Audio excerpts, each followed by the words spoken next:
and we take up causes very simple. So there are runners. Visual impairment needs someone to run with her. So we have teams of people running, and we created a Braille medal for them. In fact, I think it's the first Braille medal in the world that we made. And of course, as we all know, that Braille is the language of touch. And if you run your fingers over it and you can understand Braille, it says, I ran Pinkathon and I inspire. So that is one of the things. Apart from other communities that we do focus on, the visually impaired community is very, very important. The next lady I'd like to request to say a few words is Dr. Milind from Apollo. Apollo is a partner with us across all cities throughout India. Thank you very much for being here. Thank you very much to Apollo. And if you could just give them a few bits of, some idea on what it means to have a movement like this. Absolutely. She can just donate it to anybody around her. So that is really a wonderful initiative. Thank you so much, Doctor, and thank you, Apollo. Our next guest, very, very special, my dear friend, Devika Bhojwani. So when we thought of doing this, the Pinkathon 4 years ago, I wanted to promote the idea of a healthy lifestyle for women. You know, that women should pay attention to their health. They don't. It starts with my mother, who, when she's sick, says, oh, nothing's the matter, I'll just have some haldi ka doodh and it'll be fine, and you have that on your channel all the time, I'm sure. But the important thing is that it should change. They should say, no, it's not going to work like that. Today we have so much lifestyle disease that we are afflicted by, right from diabetes and heart disease. Even today a lot of cancers are being called lifestyle diseases. And what do we mean when we call a disease a lifestyle disease? It means that we are adopting a way of life that invites disease. And that we need to change. If we don't change it, we are all going to be saying, okay, I'm 40, I'm going to have diabetes. Okay, I'm 40, I'm going to have a stent. Okay, I'm 40, I'm going to be sick. It doesn't have to be like that. So Devika in fact suggested to me, why don't we start talking first about breast cancer? I knew nothing about it. I didn't even know that Devika had had breast cancer. She was such a close friend of mine. I didn't know that she had had breast cancer and she had beaten breast cancer. That was another thing, that we don't talk about the diseases. We feel embarrassed to talk about the diseases. To say the word breast in India is a taboo. On TV, on your channel also, they have to remove the word breast. We must do something about that, now that we're partners. Yeah, we'll go there. So all these words that the ministry feels are not, not happy words, I don't know what. They just remove those words. You say the word sex, you say the word breast, any of the words that are actually normal, everyday words that we need to be using and talking about, we are not allowed to talk about them. We have to spread awareness that the key to beating issues, to resolving issues, is to talk about them, create awareness so people can make the right choices, informed choices. So I'd like to thank Devika for really teaching me all of these things and being here today. And I realized all this because she hadn't been able to tell me. She didn't tell anybody except her doctor. and she's been with us right from the beginning. So thank you, Devika, for coming, and do share your story with the people here. Milind, it's been wonderful to be part of the Pinkathon movement. I would say it's not just an event, it's a movement. Lakhs of women today, Since the day I met her, and look at her today, absolutely gorgeous. And I know you have a lot to share. Yes, I know, give me the mic. Here you are. I know everyone's expecting me to say a lot, but I feel very small amongst these amazing, incredible women.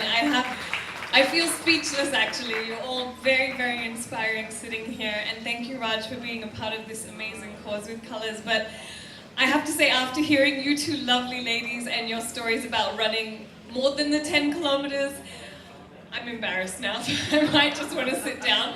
But I have to tell you two things before I do.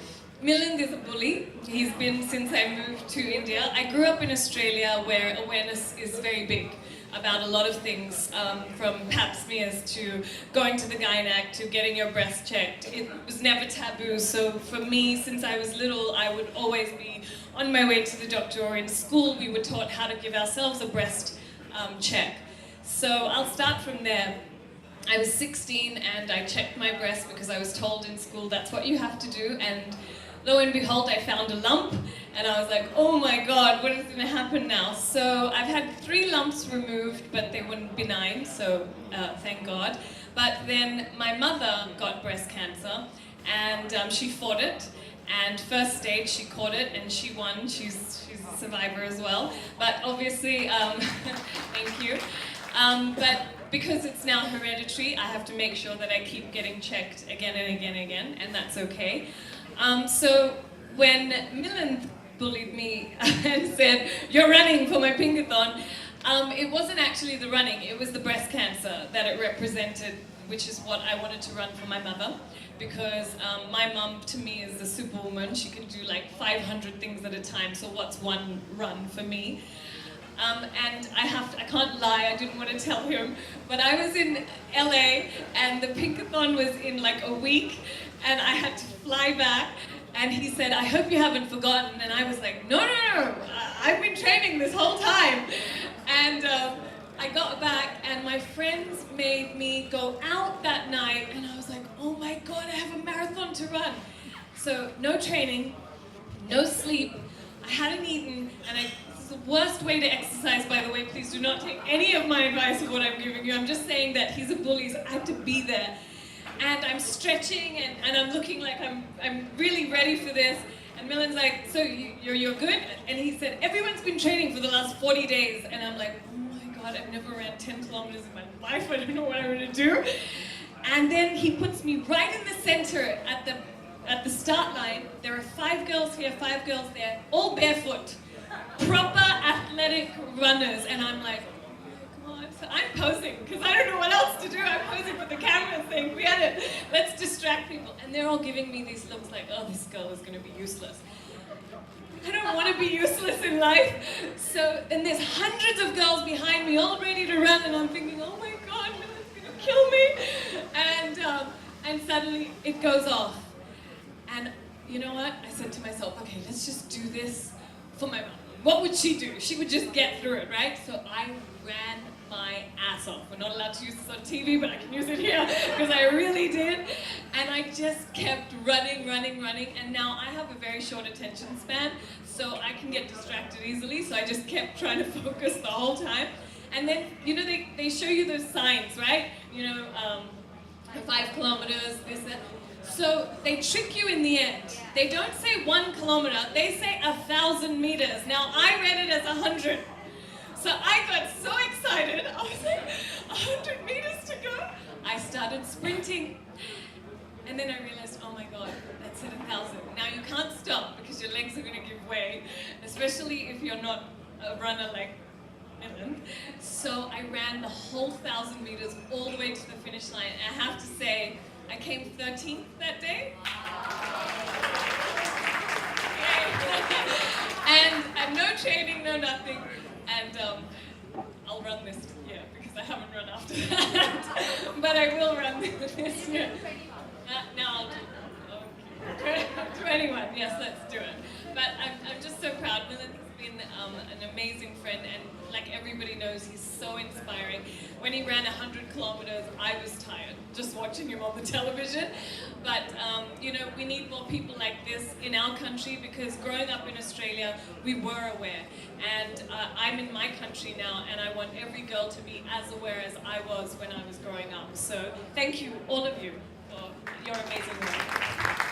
I didn't speak too long. You're very inspiring, Anushka. Really. I know all the people who follow you and everything you do, and they're so inspired.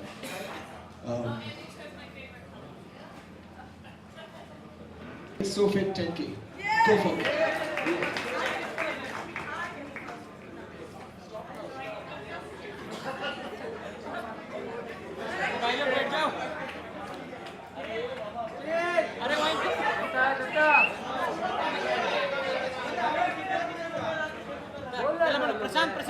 The first wave, ladies and gentlemen, the So Fit 10K in the Colors Pinkathon with inspiring partners, Bajaj.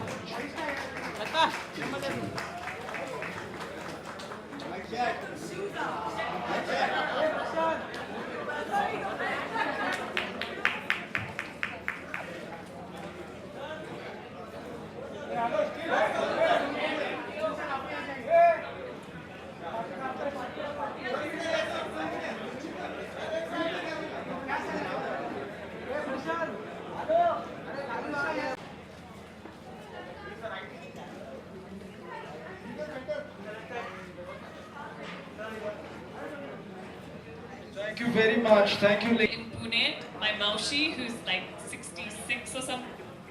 Marathi bolu? Okay, it's become a novelty now. Maji Maushi. No, she ran, and my two nieces, who are 5, they also ran. Translator Anyway, that was just my nieces ran for your Pinkathon is what I wanted to say. Okay, before we take the group picture, so now we have announced the registration.